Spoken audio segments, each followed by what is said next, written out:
Welcome back to the Dagger, everybody. It's been about a month and a week or two, and Rajan and I are back for the first time in that long to talk about the NBA playoffs. And so I'm your co-host, Ramsey Mackin, here with Rajan Rao and our favorite returning guest, Dylan Payne, our college sports correspondent who is also an NBA expert. And so we brought him on today. Very excited to talk about the NBA. Are you excited, Dylan? Excited to be here, guys. Great to see you. And so it's been a while, last episode Raj and I had, I believe we just did our playoff predictions. Some have aged well, some have aged extremely poorly. Honestly, Rajan, the only call that I can confidently say that we did a good job on is having OKC win the title and not overthink it because, it seems pretty likely at this point, right? Yeah, absolutely. I know I really didn't want to do that, but more discussion on that later. Anyway, as for these playoffs so far, I just wanted to discuss a couple things. But before that, let's just say, what was your favorite moment from these playoffs? Dylan, you want to go first? Yeah, I could go first.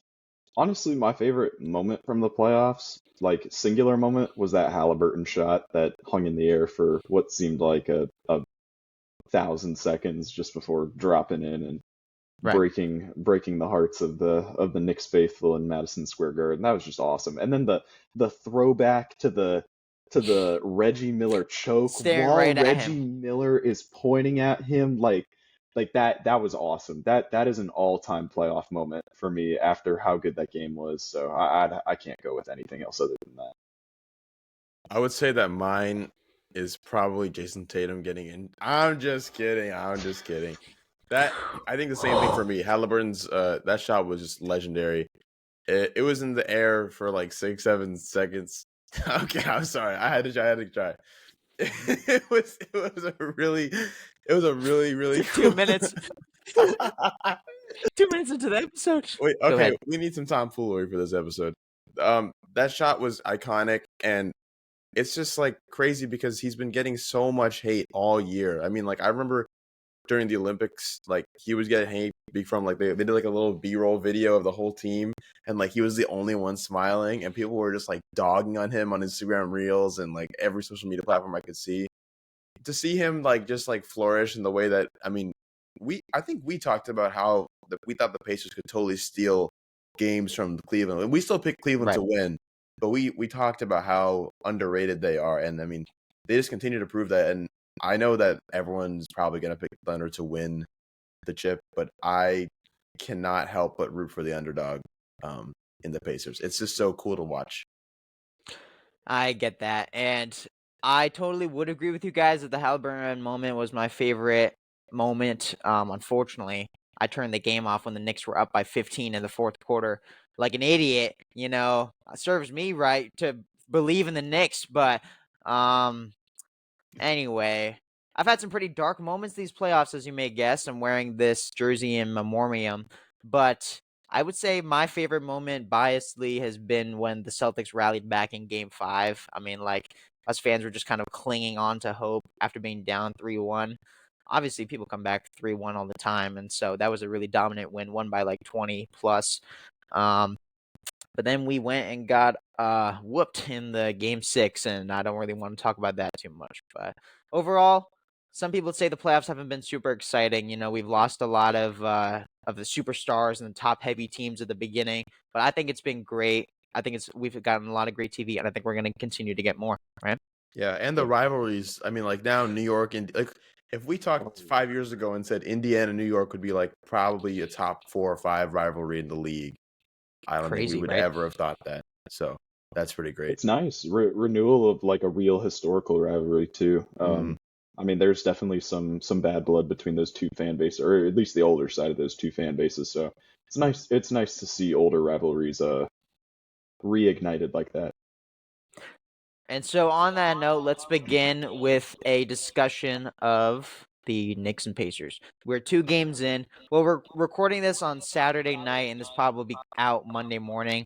So it will be 3 games in for the series. But right now, Pacers up 2-0. Last night we saw a strong win by them, but another close game after that exceptional game 1. So just Dylan, you can start. What are your general comments and takeaways from this game? What did you like the most out of the Pacers? What did you not like about the Knicks? Let's just get a discussion going. Honestly, my first reaction was just shock. Right. I did not think that the Pacers. I thought that the Pacers might go into MSG and steal one game, but two, I could have never believed that if you had told me that a couple of days ago. Um, I mean, you put two teams together who are just so good at closing games. I mean, if I had to choose two teams that are probably the most clutch teams in the NBA, I think I'd choose those two. Mm-hmm. Right. And you put two of the most clutch superstars together in Brunson and Halliburton, and I mean, it's just been fireworks. And it's really tough for the Knicks. Like, they've played great basketball. I mean, Brunson has been phenomenal. I think he's averaging like 38 through 2. Just played unbelievable, and he's honestly stepped up in the last 4 minutes of games and really primarily driven their offense.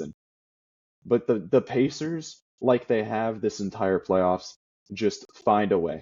And they are the best team I have seen in a long time. It very reminiscent of Heat culture. Ramsey, I know that you got to experience Heat culture firsthand, Let's unfortunately. stop this right now, buddy. Gabe Vincent, Max Strus flashbacks. Let's move on.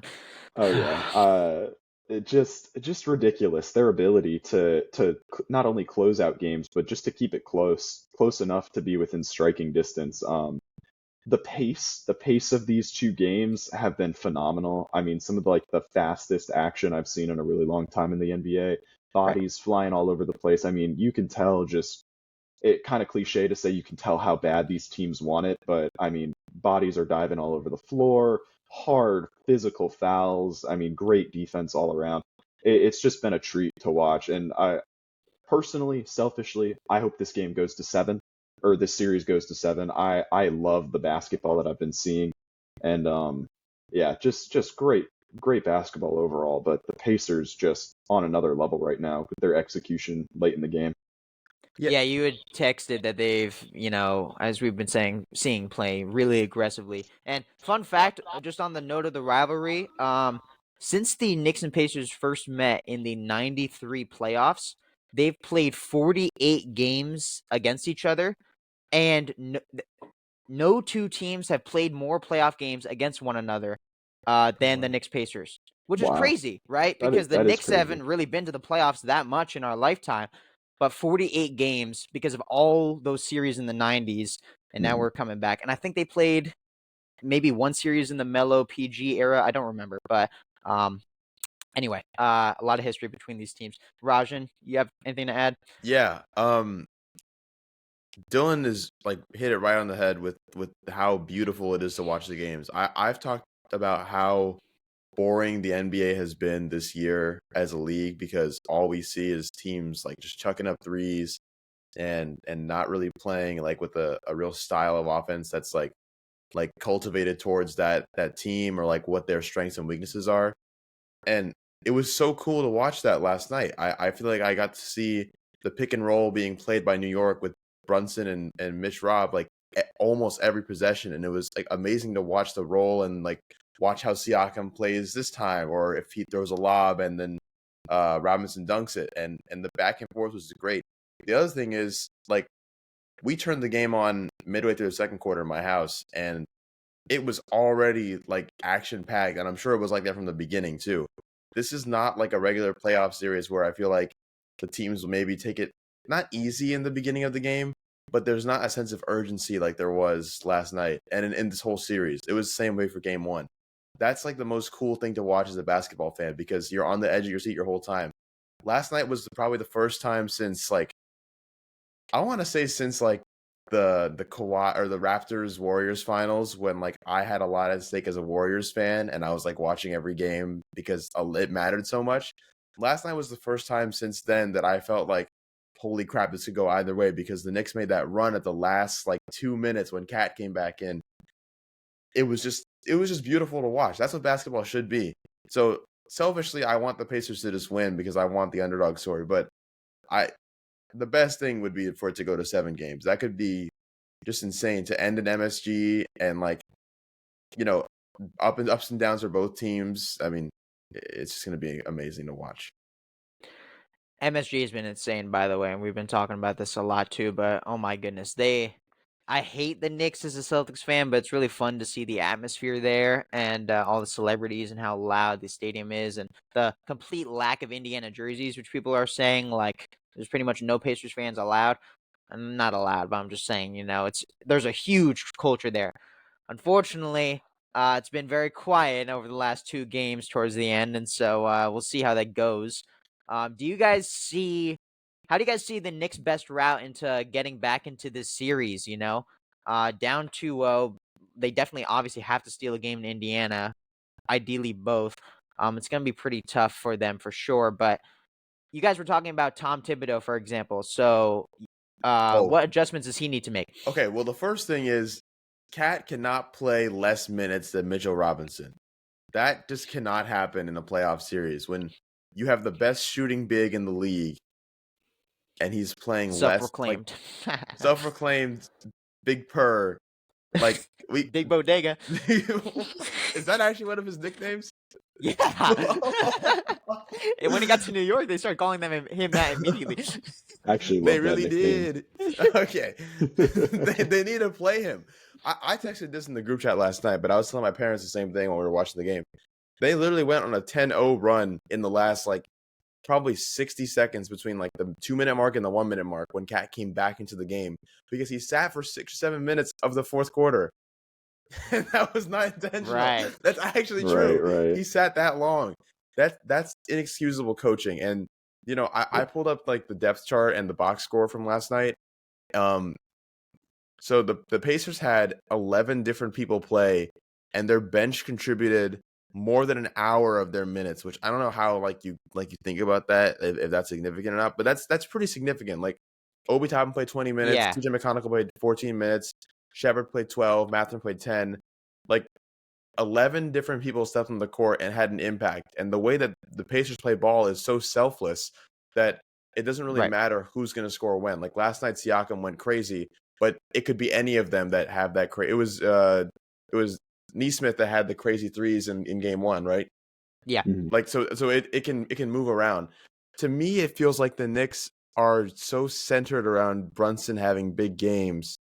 I mean, I think they lacked Towns having an impact as much as he should have because of the minutes, but then also having such few people on the bench come off the bench means that the responsibility for Jalen Brunson to make shots is that much more important. Now, we know he's the clutch player of the year. We know he stepped up and made some crazy threes last night, actually ridiculous threes.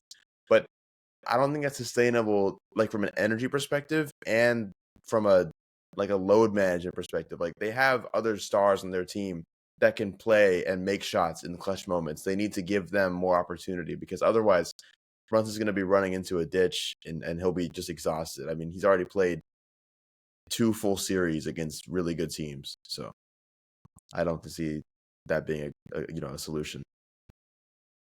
For me, I as bad as the loss yesterday was for the Knicks going down 2-0, I honestly thought that they had, or at least they discovered, a pretty good roadmap for how to beat the Pacers. And I don't necessarily think that Cat or Robinson getting not more minutes than Cat. He should not have played more than him at all, by any stretch of the imagination. He is an all NBA level talent, great defender, can literally do everything on the court. I don't know how you didn't have him in that situation. But I think that the blueprint that they found to stop the Pacers and where they were most successful in that game, and this is just going to become more and more crucial throughout the series, is you have to slow them down. And the only way that you are going to do that is through either racking up a high amount of fouls, which obviously not something that you want to do, or crash the offensive glass with everything that you have. That was their key to success. You can tell by the end of the game, the Knicks are exhausted. They are not used to playing this pace. They cannot survive 7 games of this pace. I mean, they haven't even really been able to survive 2 games at this pace so far. So I think that the formula for Tibbs going forward has to be, personally, I would run that 2 center lineup until they force me not to. because all of the action that they got in pretty much like the entirety of the early second half was all offensive rebounds. The Knicks offense went super cold. Everything that they were scoring off second chance points. That slows down Indiana. They don't get out in transition as nearly as fast as they want to. And it also, provides the Knicks with more opportunities to be able to score, to be able to slow down the game, to be able to slow down themselves. You're working way less hard on offense than you are on defense. So it spells you, saves some energy. I think that the roadmap is just crashing the glass on offense as hard as you can. I would run that 2 center lineup for honestly as long as Robinson is able. He did a phenomenal job in the first and a majority of the second half going out on the perimeter and really guarding well, even through the switches. There was this one possession where he was on Halliburton and he clamped Halliburton. And I was like, that's a phenomenal credit to Robinson and the way that he's grown as a player and just really buying into his role. So if that's me, I'm going on the road. It's going to be a tough ask either way. You have to try and keep the crowd out of it. You have to try and slow down the Pacers. And I think that the key to do that is Mitchell Robinson. Now, you have to use him situationally. He is, let's face it, a horrible free throw shooter and honestly an offensive liability outside of his rebounding. You cannot have him in late minute situations in the game. The strategy needs to be for the Knicks to stay into this game, to slow down the Pacers as much as possible, try and keep it as low scoring as possible by extension, and then just hope that they can outmatch the Pacers in the late game. I don't really see any other way to beat this team, especially when either Siakam or Nesmith, or it just seems like every night one of the Pacers players who are just a collection of very solid players, one of them steps up and plays like an all-star. The first night, it was Nesmith and Halliburton. Last night, Spicy P, I don't think he could miss from anywhere. He was not human last night. So the key to the game, slow him down. And the only way that you can do that with as good as the Pacers are on the break, you got to crash the offensive boards. So what does Totally it look agree. like then? Is it like would they get rid of Hart and like make that the lineup so it's Anunoby, Robinson, Towns, Bridges, Brunson, and that's like the five? I've honestly been extremely disappointed with OG Anunoby through 2 games. I mean, he hasn't played awful, but he hasn't nearly been what the Knicks need him to be. And I think a lot of that is his conditioning. And I think it was Reggie Miller who was talking about it in game 1. He was lumbering up the court. I mean, he was huffing, hands on his. When you can always tell a player is tired when as soon as the possession stops, drops down, hunches over, hands on knees, just huffing and puffing, and OG is exhausted, and I think it's really impacted his efficiency. So if I'm Tibbs, obviously I don't make millions of dollars to coach an NBA franchise, but this is the advice of a 19-year-old podcaster. I'm running the lineup of Brunson, Hart, because he is such a valuable tool on the glass. I was going to say, you need that offensive rebounding right. edge over the Pacers guards. And honestly, I think that Hart, if you look at Hart's offensive production last year versus this year, just because they're asking him to do so much less and they have so many more effective scorers around him, I feel like he's kind of like taking the sideline a little bit in his shot selection. I'd give him the green. I'd give him the green light for some of the shots that he could have taken. But I would be running Brunson, Hart, Bridges, Cat, and Robinson. And I would run that lineup for as long as the Pacers would allow me to, and just bank on the fact that we are going to crash the glass with everything that we have and try and make that rebound differential as wide as possible. And another thing that kills the Knicks is their turnovers. And I understand that the Pacers have a great defense. And this is where Brunson, as a combo guard, struggles because he and Hart and Robinson at times are all very turnover prone players.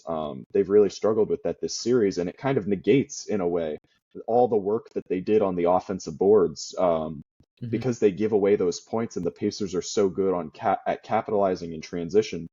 So the keys to the game, limit those turnovers. You run that lineup in hopes that you get all the offensive rebounds that you can. That is the only way that the Pacers have shown that they can be slowed down, stopped, even remotely close to beating them.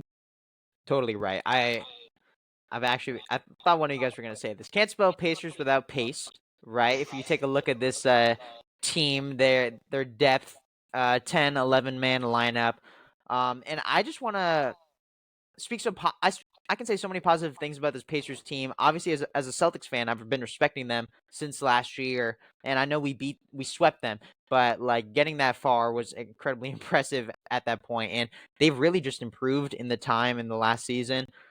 Um, I think their defense was a lot worse last year, but we've seen significant improvement from Nemhard, who's essentially a all defensive quality player, and my guy Naismith, who also, by the way, just speaking about Naismith, like I really do like him. I remember liking him back when he was on the Celtics, genuinely 6, 7 years ago. I don't know how long ago that was. It was probably more recent, like 4 or 5. But I don't think he would have developed the same way if he was with the Jays. Obviously, I think it was a win-win trade when we got Brogdon. Ended up being sixth man of the year, turned him into Drew Holiday.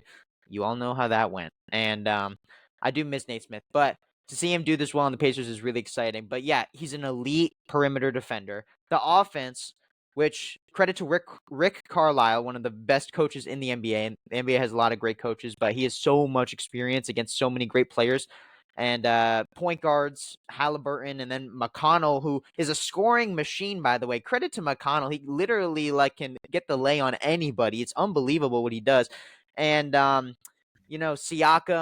are quite versatile defensively, incredibly efficient offensively. Like yesterday, if they get a game like that out of him, semi consistently, honestly, it launches them into a contender window. And again, we can talk about their odds against OKC separately. But yeah, their identity also just incredible. You know, Dylan, you were just talking beforehand about the Celtics losing their identity down the stretch, and we'll talk about that in a sec. But like the Pacers really, really, really stick to it, and they play the game the right way. I feel like kind of analyzing this team when you talk about their pace and their offense, it feels like we're talking about a college basketball team. You know, they've come this far, and it's really exciting though, and I'm excited for them.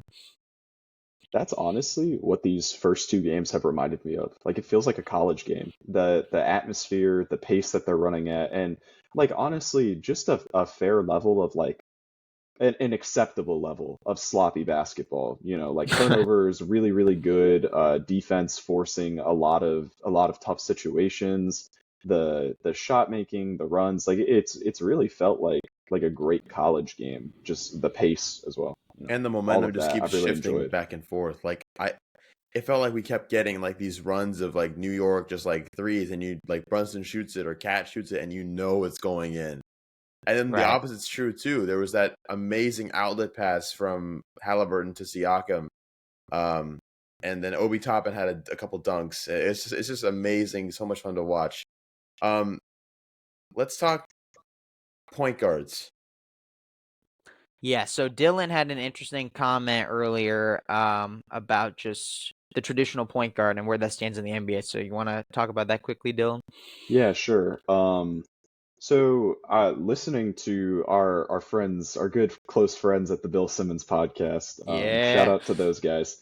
Um, they were bringing up a really good point about whether it was intentional or unintentional, kind of the death of the traditional point guard in the NBA in favor of the combo guard, which it used to be the complete opposite. You would have these, your traditional floor facilitator, and then a combo guard was kind of seen as somebody who can't cut it at point because they're not good enough with the ball or their passing or their vision, but small enough or too small to be an effective shooting guard in, the very, very slow back to the basket kind of era. But now that's kind of been flipped on its head, and effectively all these guards are forced to at least have a combo guard kind of skill set. There really aren't very many pass first point guards left in the league. And so, with that in mind, you just see a lot of teams at the end of games. The Celtics, we were talking about earlier, the Magic, very, very guilty of this, where they go to their star player who's not a traditional facilitator, a Tatum or a Banchero, etc., and the analytics tell them what spots to get to, and they try and create either 3 or 4 kind of shots at locations that they like, and if they're hitting Right. shots, they win. If they are not hitting shots, there's really no adjustability. I mean, it's basically complete iso ball, and it didn't used to be like that. And that's kind of just a byproduct of the death of the traditional point guard. Like looking at a list of passer rating, so a stat measuring like a player's passer efficiency, how good of a playmaker they are, in a sense. There are really only like 6 or 7 like old guard point guards left in the league. Just if I sort this by highest to lowest, there's Elfrid Payton, Chris Paul. Those Magic are the top legend two. Elfrid Payton. Magic Yeah, legend current Alfred Payton. Pelicans legend. Dang. Yeah, Go ahead. how could we forget Magic Legend? I don't know how Polar Bear and Arlington snuck in Ben Simmons with a perfect passer rating of 10. I mean, he's always been a great playmaker, but I didn't expect him to be so high with his limited minutes. Hey, LeBron, we're good. Ben Simmons is here. Oh my gosh. I side note, I remember him coming out of LSU and like people actually making the LeBron comp, and like for a while it it he wasn't LeBron when he got to the league, but it felt not Possible. super insanely far off. Yeah. Like when he got into the league, I'll never understand what happened to him. But moving down the list, Halliburton at 4, Trey Jones, Jokic, Tyus Jones, Jokic. Trae Young, and Lowry. I was gonna So say Trae Young. I feel yeah, like he, in my mind, even though he's an elite scorer, it feels like that's like out of like necessity because his team is so bad, mhm.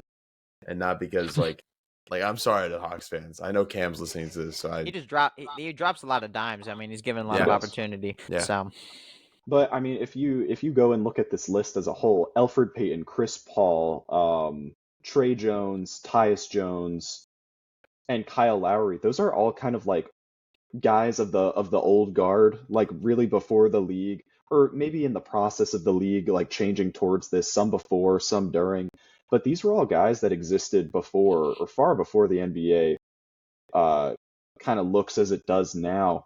And just with that in mind, one of the reasons that I think this Pacers team is so successful, everybody's shocked, like at the run that they're going on, which surprised me a little bit. I think that they're like, if you compare rosters, I not only think that they're a deeper team than the Knicks, obviously Yep. with their bench, I think that they're a little bit of a better team than the Knicks are, which is face value very hard to see with big stars like Cat and Brunson and Bridges and all those guys on that team. But I think that just as a roster, like constructed very, very well, very efficiently, they all work extremely well together. I think that they're a better team than the Knicks are. That doesn't mean that I think that they should have won this series or are going to win this series, etc. But I think that a lot of their success comes from them having, especially in the late game, comes from them having a traditional point guard rotation.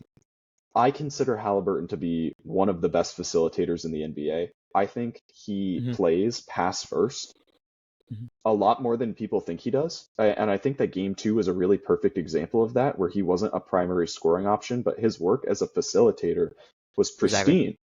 pristine. And so you get into these late game situations and you can see the stylistic contrast between the Knicks and the Pacers, where in game 1, last 4 possessions of the game, the Pacers wind up with an easy dunk at the rim on a great find to Toppin, a cutting Nemhard wide open layup, um, and several other just very, very easy buckets that aren't necessarily coming from their star. Meanwhile, you look at New York, they're putting the ball in Brunson's hands. Hard to justify not putting the ball in his hands, but they're putting the ball in Brunson's hands and they're letting him go to work, whether that be in the screen and roll with Cat, or that's just kind of how they choose to operate. And that's the path that most teams seem to choose these days. And I think that it's caused a lot of drop off in late game success, whether by accident or on purpose. I'm not really sure, but people look to this Pacers team and they're like, oh my goodness, they're just doing the impossible in these late game situations. And I think a large factor of that is their ability to truly spread the ball around and get great looks in the clutch as opposed to just going to the same guy and letting him get to his shot. Um, just an observation that the Bill Simmons group made, and you can really see it with the Pacers and even by extension other teams with past first point guards. I mean, Chris Paul has done very well for himself on the Spurs despite being like, super unk. Nikola Jokic is a unicorn of a player. He's obviously not a point guard, but he kind of has the similar impact on his team, and they literally flow through him. They are a team that it does not have any business being nearly as good as they are.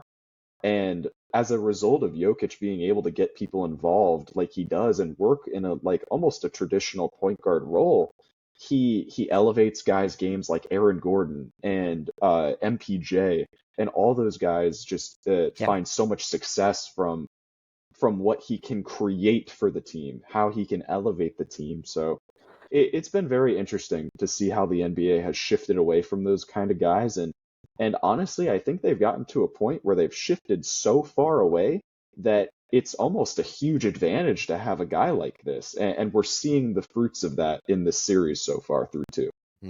I was going to say, like, if we categorize those like 6 or 7 guys as like the true point guards in the league, in my head, I thought instantly like, okay, then we have a list of people that can do both, and do both.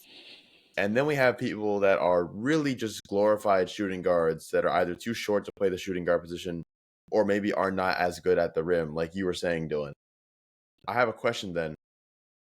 Where does Brunson fit in that list? Where does Halliburton fit in that list? Where does Shea fit in that list? And where does Curry fit in that list? And in those 3 categories, I'm just curious.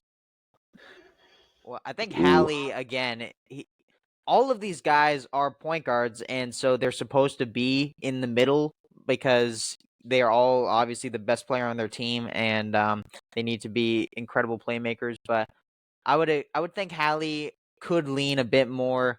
Well, it's hard to say, right? Like I think Dylan, you were hinting at him leaning more playmaking than other point guards, but again, he's like an incredible offensive engine by himself. So, I'm not sure. Do you agree with that? Do you think he's more leaning that way?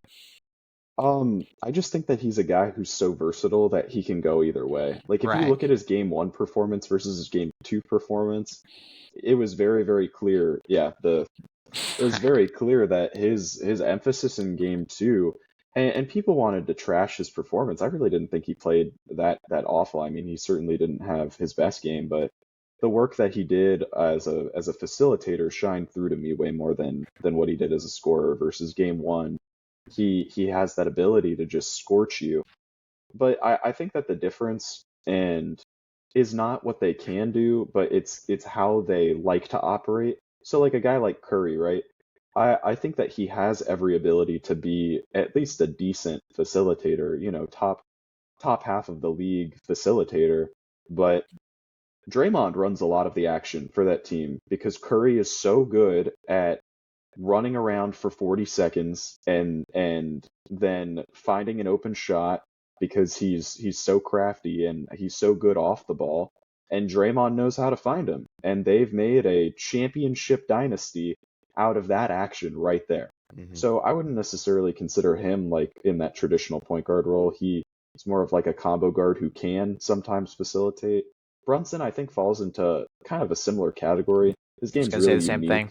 His game's really unique in just the fact that like he's very good with the ball in his hands, and by extension, he is able to find good looks when he can either collapse the defense or he draws a double or stuff like that. But I wouldn't call him like a traditional facilitator. And then who Yeah. was the last player? The Knicks have such a Shea. great offense and several great passers too. Hard to put that all on Brunson. It's true. Shea, Shea too. Shea, I'm not gonna lie, I feel like he's right in the middle as well. Watching the Thunder play the Wolves, I saw him like, I don't know if he's the same level of passing in terms of like ability of passing the ball as like a Jokic, a Draymond, a Halliburton, Chris Paul, but whenever he brought the ball up, I never really saw him just taking an ISO and just going for it. Which, I mean, we'll talk about this in the Tatum bit in a little bit, but like, I thought that was the main downfall of the Celtics was like at some point they just started having Tatum and specific players just run ISOs, and like they lose 20 seconds of clock when they're down by a little bit, and they don't get a shot off that's like a good shot, and they miss the shot. But I kept noticing that Shea would pass the ball to somebody and then run around, and then it'll get back to him, and then he'll create some kind of shot for himself, like a fadeaway or like a post up, or he'll kick it to somebody else and find an open three or a cutting backdoor screen or whatever. So I don't know. I was just curious what you guys thought about that, because Shea, in my mind, I mean, he's obviously the MVP, and so we usually think of that as someone who's a really, really just a score first person.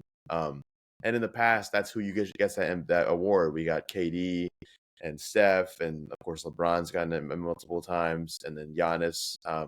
People that we don't consider like pass first people. But I was hating on Shea for being a foul baiter, and I still do, and I'm still going to do that. But I just wanted to bring that up, that I thought he's done a better job of passing it, in this series. I don't know. Real quick comment. That MVP ladder kind of proves literally what we were just talking about. Because a guy by the name of Steve Nash won 2 MVPs. Right. As somebody who Dude. who many people did not think that he deserved to win that MVP. I mean, if you look at his offensive numbers, they're not going to stun you in any way, but his value to Phoenix as a facilitator, as well as his ability to score, but mainly the facilitator aspect, made him the most valuable player in the league. And now, I mean, when was the last time we saw a guy like that win MVP?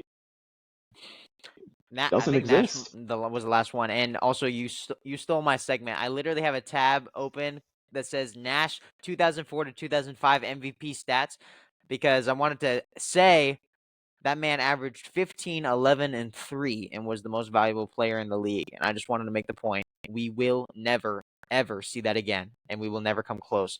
Because, now we got men like SGA crying on the court and averaging 34. But you know what? Great for him. But it is an interesting discussion, the death of the traditional point guard, and many heroes that we've had over our lifetime falling into that group, changing in this way.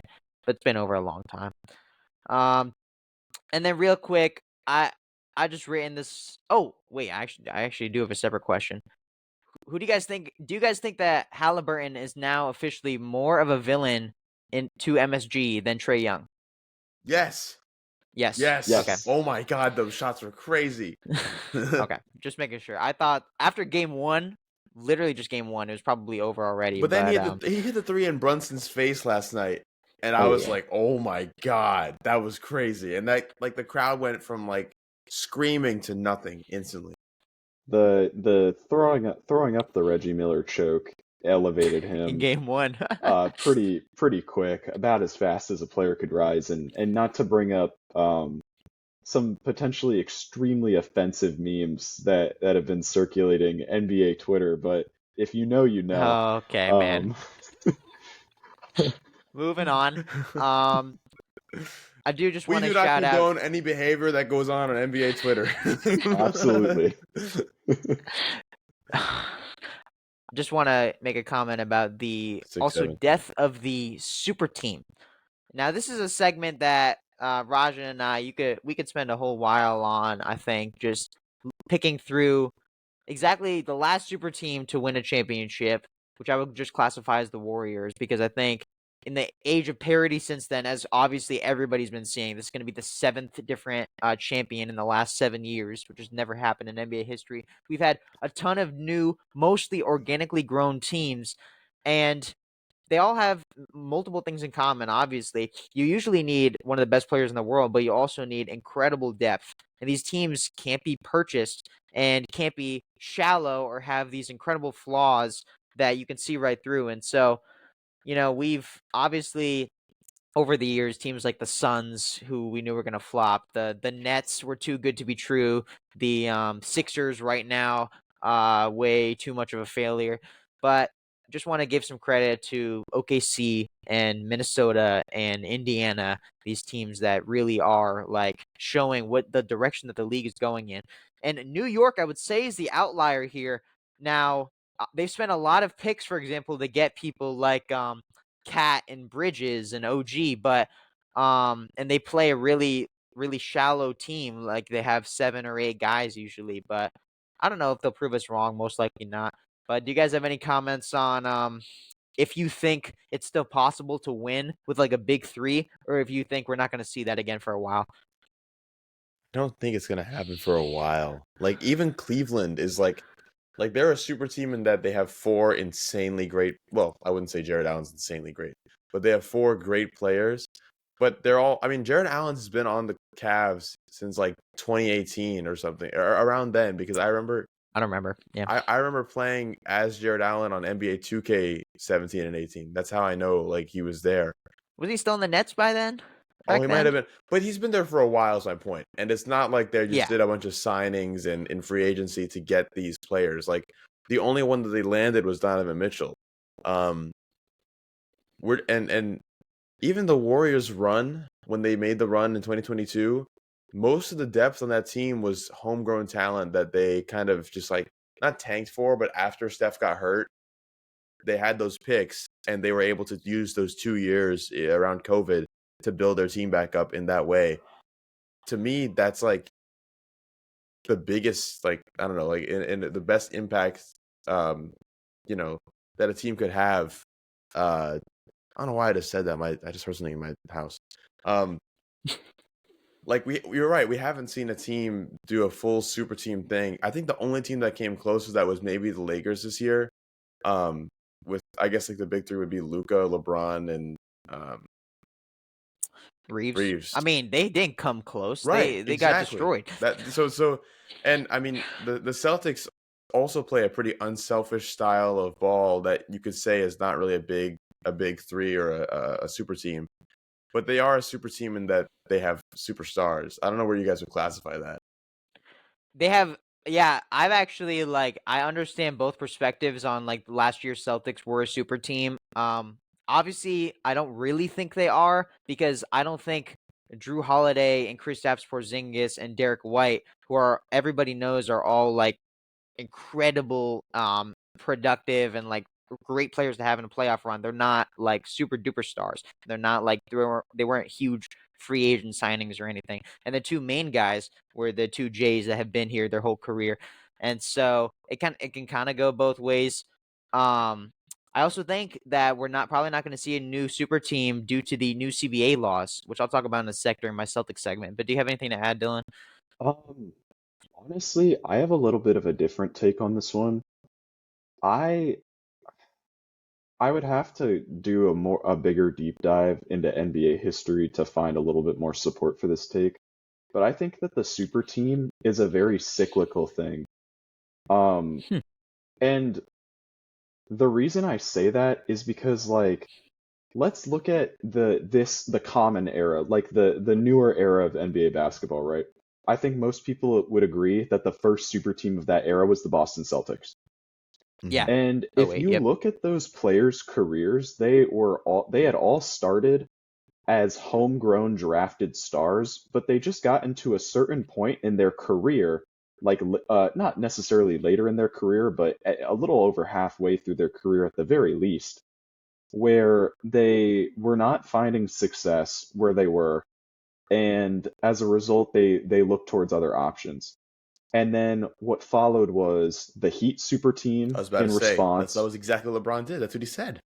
Yeah, LeBron wanted to get a ring. Chris Bosh, same thing. And then it kind of built from there.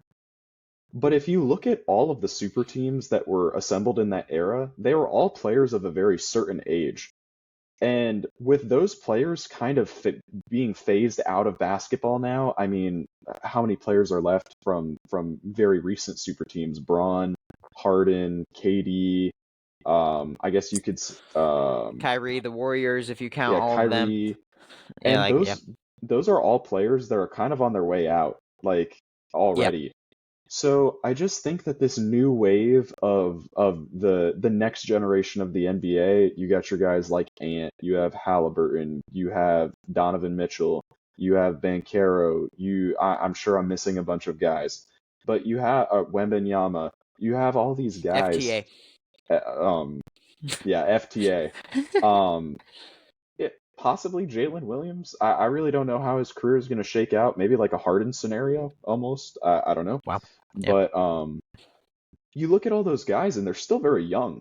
This is a very young group of players, and I feel like they're still kind of in that stage where they're playing for the team that drafted them for a vast majority of those guys that I just listed, and we'll see if this cycle is broken. But I have always thought of it as players get to a certain point in their career where, whether it be because they want a larger contract, they want to play in a different market, they're ring chasing, etc., it kind of forms those super teams by default. And Mm. not even necessarily always the intention. Like, I don't think the intention of the Celtics was to form a super team with that group. I No. think that the Heat wanted to form a super team in response to that group, and then it kind of just upcycled from there. But I have always viewed super teams as very cyclical. So to turn a very long answer into a short answer, I think super teams are done for a while, but I don't think that they're done forever. Okay. Per So what se. happens when we see SGA with Halliburton and Ant on the same team? What? That's gonna be a crazy NBA. How would that even work? Okay, so let's say, wait, the Knicks win this year. So all three of those guys don't win. You lost me already. Yeah, But- I'll tell you, we would see them playing with plumbers and electricians because they used all their money on those three players. Roster fill of PJ Tuckers, man. yeah. That team's not competing. Hey, what if we get out there? What if we get some runs in? Yeah, Dylan's got his custom jersey on. He's ready to Oh go. yeah, this is my 10-day contract with the Miami Heat. Got my jersey on. Man, he's such a pain in the ass. But shh. Insert that producer, which is me. Okay. Note to self. Well, 20 we should segue to something that's a little bit more wait. funny. Oh, okay. 20-second take. I just want to ask: are you guys a It's been fan 5 seconds. of the fact that there have been no repeat champions? Adam Silver is really thrilled about this. David Stern probably would be like sobbing uncontrollably. So, in your opinion, 10, 20 seconds, is this good? Or do you see this as a potential negative due to the maybe lack of storylines or something? Go ahead. I'll do it in 6, 7 seconds. This is a great thing for the NBA. It would be better if the teams took the game more seriously in the first half of the year. Okay. Yeah, I think it's a great thing. I think small market teams getting a little bit of shine, teams built through the draft, it's just a really good thing for the health of the NBA, for parity. I love it. What happens like when it we too. see the Sacramento Kings win a championship soon, guys? That's going to be insane. Dude, the Kings fell off a cliff. I remember being so excited for them, and I do not know what happened to that team. I don't know why they blew it up to trade De'Aaron Fox. I really thought that they had something going there. They were a 3 seed once upon a time with Fox and Halliburton. Can you believe that? Wow. The Pacers can thank the Kings for a lot of their success, Light the Also, beam. yeah. Side note, the Timberwolves are beating the Thunder 25-9. The what? 25-9. Who's winning? The Timberwolves are crushing them. Oh, good. Oh, we got to watch this game. Good start. We'll be checking in during the next discussion. But Rajan, want to introduce this segment? Yeah, Ramsey. Let's talk about the next segment. Let's talk about how you tragically had to watch your king get injured, and why you're scared out of your boots for what's to come. Shaking my boots. All right. I have a story time. Oh, brother. It was May 12th, 2025. My good friend and y'all's good friend Alex was with me in Foxborough Stadium, or Gillette Stadium in Foxborough, sorry. Watching Kendrick Lamar and SZA. Kendrick obviously is my favorite artist, and so I've been waiting for a long time to go to one of his shows, and I was very lucky to go. I did not know that the Celtics would be playing on that day, and I knew going in, like, before that day, it was going to be an important Game 4, but I had no way to watch it, and so I just figured I'd be checking the score. And, yeah, it was around, 9:45-ish when the show was crazy. It was incredibly exciting. Again, I have so many great photos and great memories from it, that I was also following the text chain with you guys on it and getting alerts from the Real and NBA app about what's going on. And I got confused because you guys started saying like, "Oh no," and then Adrian was like, "Well, Ramsey's at a concert. I don't even know if he's gonna see this." But I saw everything, man. I saw exactly what was going on. I checked Twitter. I was listening to SZA sing beautifully in the background, and I found out that Tatum destroyed his right Achilles. And again, I was not watching the game. I truly wish I could have witnessed it, because it turned out the next day that it would start being called one of the darkest days in Celtics history, or at least recent Celtics history by fans. And I had to miss it, unfortunately. It's like Kendrick came to distract all of the Celtics fans that were there, because there were several tens of thousands of them there, from the horrors that were occurring. And by the way, another horror that happened during the Muster DJ set was Cooper Flagg winning or ending up in Dallas. So we'll talk about that again later. But just a horrendous day in NBA history, and I didn't get to watch it. But yeah, let's talk about the Celtics, because Jason Tatum ruptured his Achilles. He got surgery the next day after they did the MRI and found out. And fortunately, he got it in New York City with a great sports doctor who is said to be the same one who helped fix up KD. And obviously, KD came back quite strong, still going very strong. And so I'm optimistic. As for the timetable, I don't know if we really have an official thing yet. Some people are pretty optimistic he might be able to return this calendar year. I don't think he should in the slightest. I think the best case scenario is he comes around All-Star break next year. Maybe right after, right? That would kind of make sense. And then you can reacclimate with the team that is there. And the Celtics, I do still think, will be in the playoff race. We're not tanking, right? And I think Tatum will come back stronger than ever. I do think he'll come back next season at some point. But yeah, the Celtics lost to the Knicks. I talked about the Game 5 win, and then we got destroyed in Game 6, and it was humiliating. But does the future hold? So, due to the new CBA, the collective bargaining agreement, which lays out how the salaries can be constructed for an NBA team and how the tax apron works and the penalties, it is really hard to have several expensive contracts. Tatum and Brown are both making over $60 million a year, so that alone takes a huge chunk of the dollars that the Celtics have. And we also have really big contracts for Drew Holiday and Derek White and Kristaps Porzingis. And, you guys watch the playoffs. Porzingis, he had this constant illness. He just looked weak. He did terrible in the Knicks series. I think he scored like 20 points combined in all 5 games. So just, again, terrible, terrible performance. And Luke Cornett consistently outplayed him. So Cornett will be coming back. Porzingis will not. He's getting shipped out. I have seen several reports, including I think Brad Stevens might have said this, or maybe it was just somebody else, saying that Jalen and D. White are definitely not going anywhere. So again, with those two alone as our 2 best players, I think the Celtics will be in playoff contention. Like that top 2 is still good enough.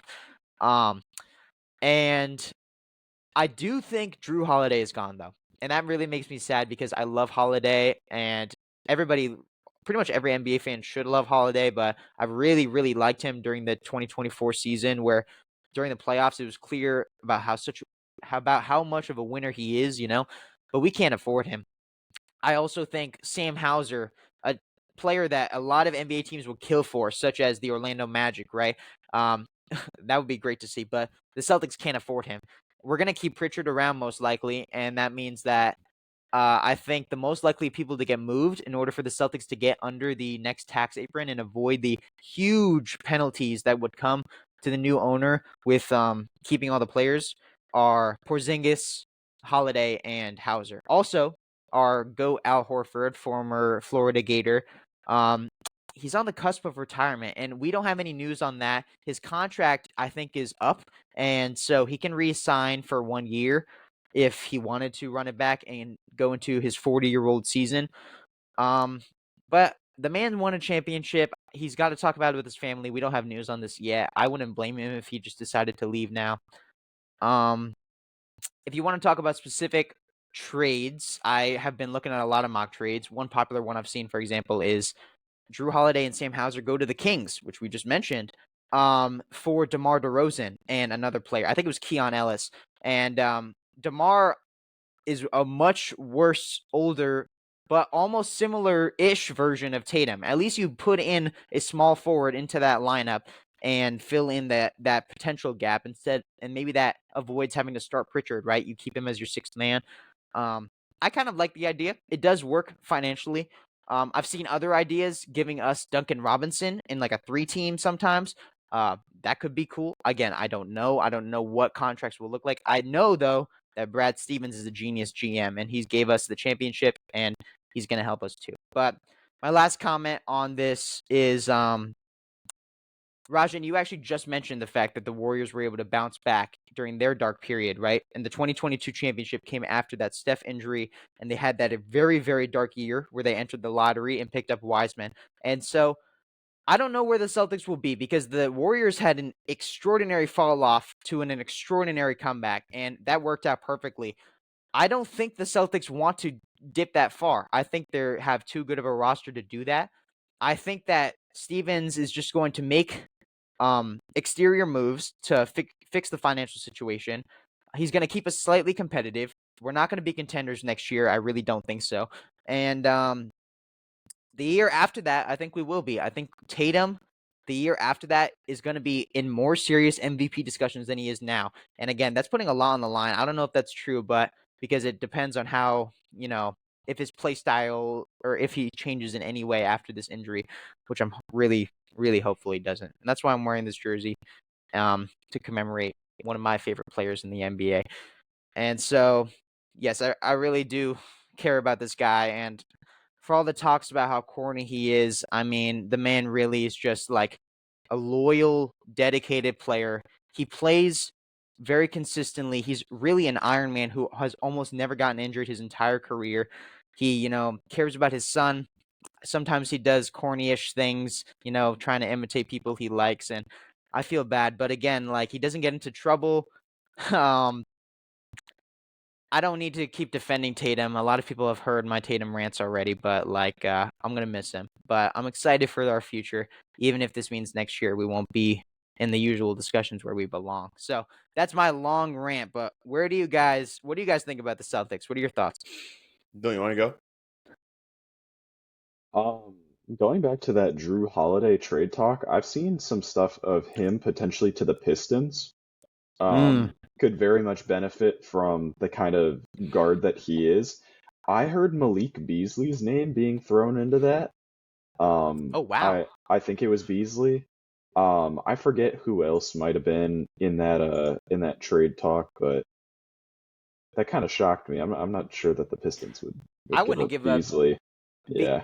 I would not give up Beasley for Holiday, honestly. They're both really good players. I think it was going to be like a package. I think the proposed trade offer was Hauser and Holiday for Beasley, and then like some scrub to balance the numbers.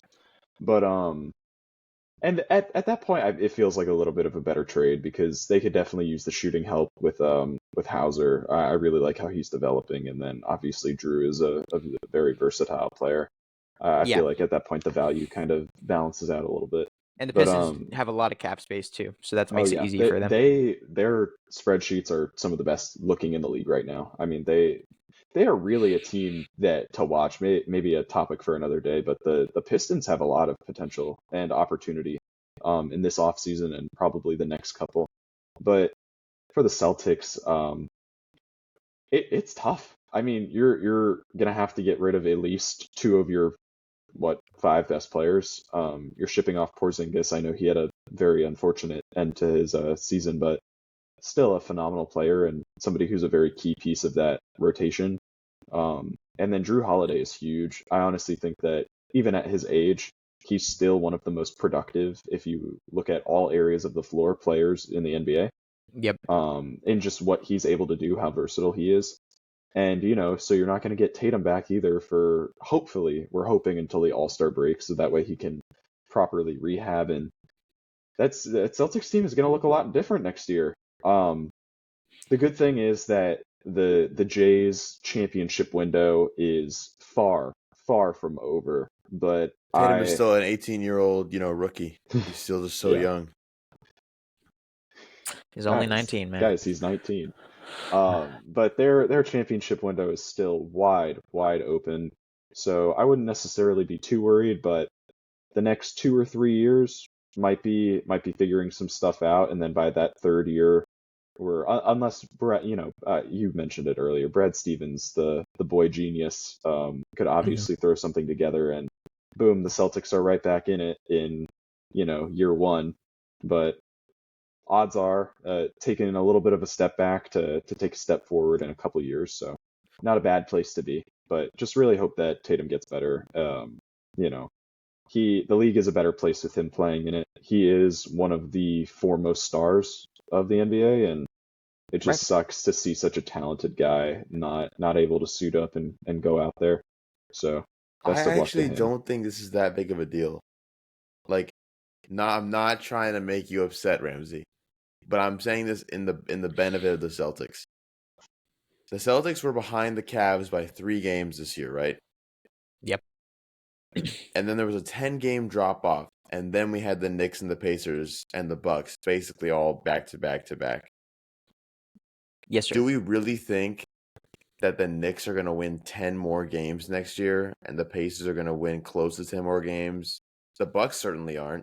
I don't have any confidence in them because I think Dame is going to – I am afraid about his blood clot situation. I am almost thinking that it means that he might have to retire at some point. Like, I don't know how – I don't know.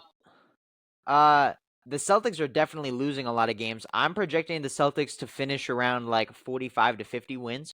I don't think the Knicks will move that much. The Cavs probably won't. They'll probably drop. The Pacers should go up. The Pistons should go up. The Bucks, as long as Giannis leaves too, that will drop off for sure. And the Magic, if they figure it out, they could have a better record than the Celtics. So again, I'm looking at a 6-7 seed. Yeah. Okay.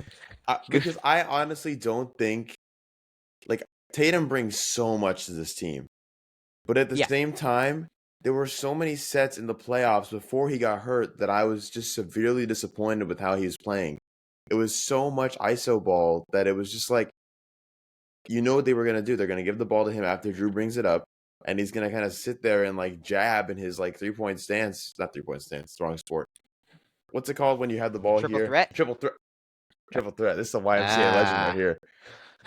Man, I learned the fundamentals from day one. I know.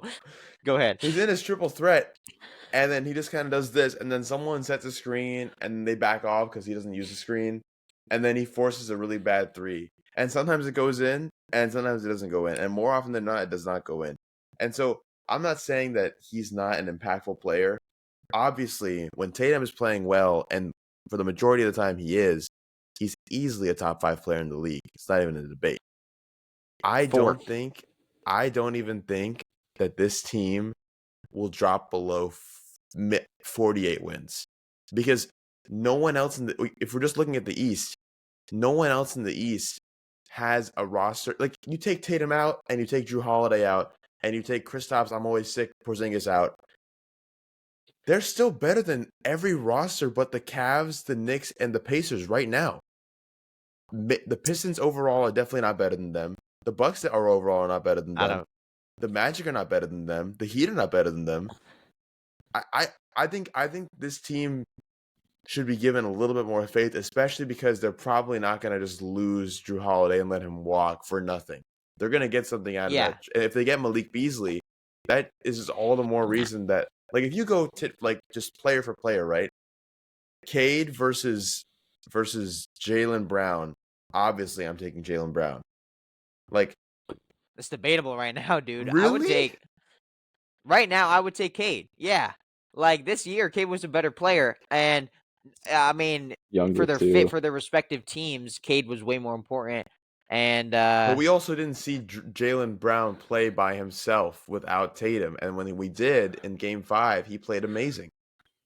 And that's what terrifies me, man. Like Jaylen Brown having to be the 1A player, like he really has never had this responsibility in his life, and when he does, it's extremely hit or miss because Game 6 he was god awful and he fouled out in the third quarter and he just gave up. But Game 5, you're right, he did kill it. So I'm sure Jaylen will squeak his way back into All NBA team discussion next year and everything. But the Celtics lose a lot without Tatum, and I'm glad you're being optimistic, and I do think we can be a high 40 win team, but I also think that as much as people want to dig on the East, like there are several much better teams out there that the Celtics won't be able to beat when it becomes the most important. So, Um, quick side note trade proposition. sure. Obviously with what happened with Porzingis, his value in trade talks are going to be very diminished. Do you think the Celtics would do a trade package to send Porzingis to the Magic for? Honestly, I don't even know. It would have to be a package including Wendell Carter, because I imagine that they're not gonna be very keen on starting. What's his name? The Celtics aren't gonna be very keen on starting. What's his name? Um, Cornette. Tall white guy. Yeah, Cornette. oh my god, Some dudes want that. I think he should just be a really strong second unit man, and he had a lot of great minutes again against the Knicks, but yeah, Cornette would get put in a blender as the starting center against every other team's center. So, sure, maybe. It depends on the package that the Magic give. Are they giving up a pick, or do you think it's not worth it to them? I don't know. I'd say it's worth it for the Magic to give up the pick. I that's a situation where if you're Weltman, Yep. you're just praying that you get the Porzingis that he's proven to be over the last 3 years. I think if you have an ideal offense, if you're the off season, if you're the Magic, you've signed a stretch five and you've signed a guard that can space the floor. Like if somehow the Magic managed to sign Anthony and Mhm. Porzingis, like I would literally be over the moon. I would be telling generational lies about the Magic going into the next season. So I wonder who's gonna be in the Porzingis sweepstakes, especially after the just really weird meltdown that he kind of had in the playoffs. Maybe he was sick. Like I have no idea what happened to him. But his value's very diminished, so it'll be interesting to see what the trade haul is for Porzingis. Yeah, I was gonna say he did kind of tank his value, unfortunately for us, but maybe this is a yeah, plot to keep him on the Malik Beasley is Celtics. not gonna be in any trade talks. So as for Malik Beasley, I remember saying that he needs to be on the Magic like a year and a half ago. I would give anything for Oh him to my be there. gosh, And if yes. if he if the Hauser ends up potentially able to come to the Magic off the bench, like he's the perfect kind of guy that would fit too. I'm just looking at unrestricted free agents that the Magic might have a chance at. There's certainly more players that might stand out if I think more about it. But yeah, we can maybe discuss potential targets for the Magic too. It's gonna be rough. It's gonna be very important given the timeline they're in and the money situation they're gonna be facing in a couple Do you years. guys So yeah, see a Trae Young Magic? You don't think that could happen? I don't see it realistically. I think that Weltman is too conservative and is not willing to give up any of his top four. And I see those top four as Banchero, the Wagner brothers, and Suggs. Not necessarily in that order. I don't think he gives up any of them, and I think to get Trae Young, you would have to give up one of those guys. I think we might be able to do a Trae Young deal by making it focused on Anthony Black. We might be Do able to keep you those really guys. think so? I honestly am pretty optimistic about it, and I've seen many Devin Booker and Trae Young ideas out there for the Magic that are usually AB based. And if you want to go for a bigger superstar, you usually need Franz, in which case I also would hang up the phone. But again, I also think that he is really picky, Weltman, and so it's pretty unrealistic. But I would love it. honestly, because and I that's the think that the best case Magic could scenario hide for the us. flaws. Yeah, Like we need a pure facilitator slash a combo guard, I guess, but we need something that definitely leans towards the facilitator mark because watching the Magic try and play this year just looked like they were struggling to have someone that could kind of guide the offense. Like Paolo and Franz individually are so good, but they needed someone to right. do something. We need a traditional PG, Yeah. a Jones brother potentially. That'd be Again, nice. I don't know if that's possible, but again, just saying, monetarily speaking, it is possible we end up with a Mhm. Trae Young. But yeah. Anything else on the Magic before we take a quick break? Go Magic. Go Magic. All right, we're all set. All right, when we come back, we're gonna talk about the Western Conference and check in on this game right here. And yeah, see you guys in a sec. Welcome back, everybody. So yeah, we're gonna be discussing the Wolves Thunder series, and I'm taking a look right now at my TV, and I think the Wolves. Oh, they just cut. How much are they up, Dylan? The Wolves are now up by 29. 29. There you go. It is 30. It is 62 to Oh, 32 is it 30 in now? the I'm ahead of you. Um He just the called. middle He just said he's the better than middle you. of game I said I'm ahead of you. Catch up, man. Um so Hey, you know, it's YouTube TV. I would say this has been a really lopsided series. I suppose some comments we make might not apply very well to what's going on right now. But yes, the Thunder are up 2-0. The Wolves have just shown signs of struggle. The Thunder clearly are proving themselves to be the dominant, historically incredible NBA team that everybody knew they were going to be.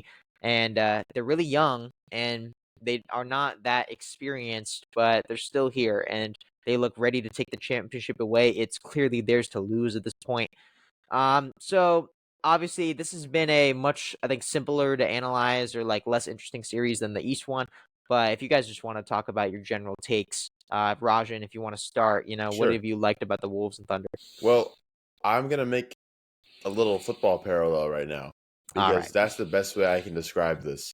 Um, so do you guys remember watching the Eagles Patriots Super Bowl? 2018? Yeah, I think so. yeah. I was kind of young. Yeah. So in that series, series game, obviously the Eagles won, and they kind of had the lead for most of the game, and the Patriots never ran away with anything, but it got scary a lot of times. Like it always felt like Tom Brady was going to come back and make a drive that was going to just demolish them and demolish their spirit. Because that's what they do as the Patriots. That's what they've done for all those rings they won. Watching the Thunder do what they do is almost just like that Tom Brady-esque like dominance where it doesn't even matter how good of a run the Wolves are going on, or even if the game is tied or like close or whatever. The momentum always feels like the Wolves are just like barely hanging on for dear life. And one slip up and a couple good shots from the Thunder would completely swing the game and there's no chance of recovery. Watching the T-Wolves play is a little bit disjoint because Julius Randle, although he's been getting better for sure, it still feels like he hasn't quite gelled with the team and can do anything but play his little ISO post-up game where he gets a fadeaway. And of course, we know that Julius Randle is a great scorer. No one's doubting that. We've known that for a long time. But it feels like it's an isolated Julius Randle attack, Anthony Edwards attack, Mike Conley driving to the basket or shooting a three, and then DiVincenzo doing the same thing. And then maybe Rudy Gobert with an alley-oop every now and then. It doesn't feel like one collective agreement on who is taking the point most of the time, who's the main ball handler, who's doing what on the offense. And the flip side, the Thunder have it all figured out. They know that Shea's their guy, and everyone plays around him, and it works so well on the defensive side and the offensive side. I was watching a video today with my little brother about game 2 and the rotations that they would do. And I saw a play where the Timberwolves had someone at the top of the key and Gobert set a screen for I think it was DiVincenzo coming around the right wing. And instead of trying to have someone fight over the screen, the Thunder just knew the person that's guarding Gobert just switches on to the person coming around. so there's no chance of a shot getting off. And watching their defense was just like incredible because they don't let them pass like mid court without a fight. And then I would watch like the Timberwolves like try and defend the Thunder, and they're getting downhill the whole time. And I'm sure, okay, I saw SGA foul bait a ton of times, so I'm not gonna like say that didn't happen. But the difference in execution defensively, to me, on top of the fact that they're just a way more fluent team, the Thunder are, is making this seem like the series is going to be one side. I know that they're losing right now, but I think this is a 4-1 series. That's all I have. Right. I do agree with you. I think the Thunder's like they know exactly who they are, and I think that they played SGA's strength extremely well. I think this series is unfortunately a bad matchup for the T-Wolves, and I totally agree with you. Like, it feels like even when the Wolves have a bit of hope, this Thunder are able to snatch it so quickly. I would especially bring up the fast breaks, and their points off turnovers are just like brutal. Like, you get like 4 steals in a row and like constant layups, and guys like Caruso and J-Dub, and even if you look at the other guys filling out the lineup, like Cason Wallace and or Lou Dort, obviously they're incredible starter, like multiple all defensive caliber players.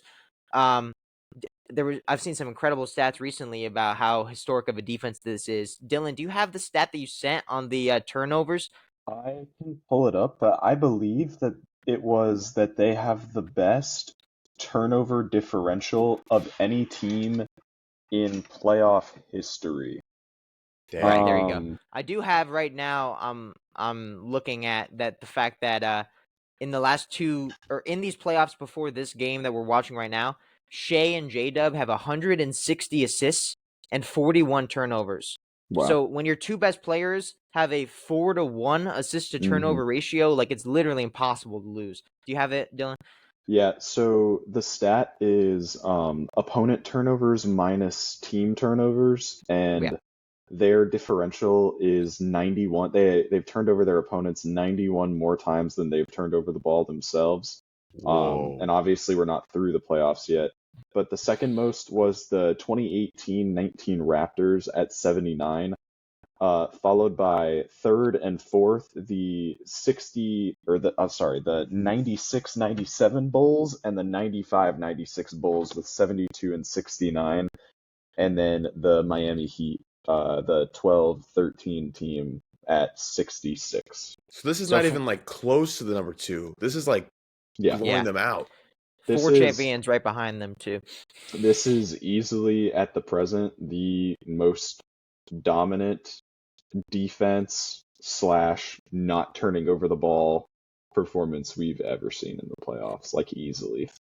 And some people are saying that this Thunder team isn't fun to watch, and I understand you don't have to like the Thunder or their players. You don't have to like SGA. I'm seeing them on my screen right now. I certainly do not like Chet Holmgren, but like I do think the OKC defense in particular is really admirable and very fun to watch. And I actually am a fan of seeing these smaller guys play really aggressive against the bigger dudes. And it's some people complain about, they say Caruso plays too hard, or he fouls a lot more and he gets away with it. But I honestly give him a lot of credit. I think he knows how to play the style of basketball that the refs want really, really well. And even if the OKC offense, which is like nearly perfect, isn't as entertaining, I think so much of their points, which are generated by the defense, makes them a great team and still one that is enjoyable to watch even now when they're down 30. But yeah, anything else that you guys can think of about the series? I mean, just when the Thunder are playing their best basketball, not only are they going to outscore you, but they're also going to suffocate you with, at the present, what is probably, you got to call it at least a top 5 defensive performance for the playoffs overall of all time. Easily. Oh, yeah. If they continue at this For rate, sure. and an argument for top 3 maybe. But this team's just unstoppable. The only thing that really is going to stop them is themselves. And if you're turning over the ball, you're not going to win. I don't care how bad they play. The Wolves are up by so much this game, and if you look at their turnovers, they limited them to under 8 in the first half, I think. as Nice. opposed to games 1 and 2, they just got ran out of the gym by the Thunder's defense and the mistakes that they were making because of it. I don't see this series going past 6 at the most. I think it's a, who knows, maybe playoff basketball is so weird. Maybe this game really gets the Wolves going, or maybe it results in retribution of a kind we've never seen before. Next game in the Target Center for the Wolves. Is Yes. that it? I think that's it. All right, in the Target Center. I think it's a 4-1 series. Yeah. I'm gonna stick with what my eyes have seen, and that's just pure dominance by It's just by so the Thunder. weird because except for this game, we'll give them a mulligan. I want to see a team like show some fight against the Thunder. Like, obviously, we saw the Nuggets like really put up a The fight. Nuggets did that, and I wanted to say that too. Like, Jokic made this Thunder team look a lot worse than they really are. Yeah. So shout out to Jokic, right?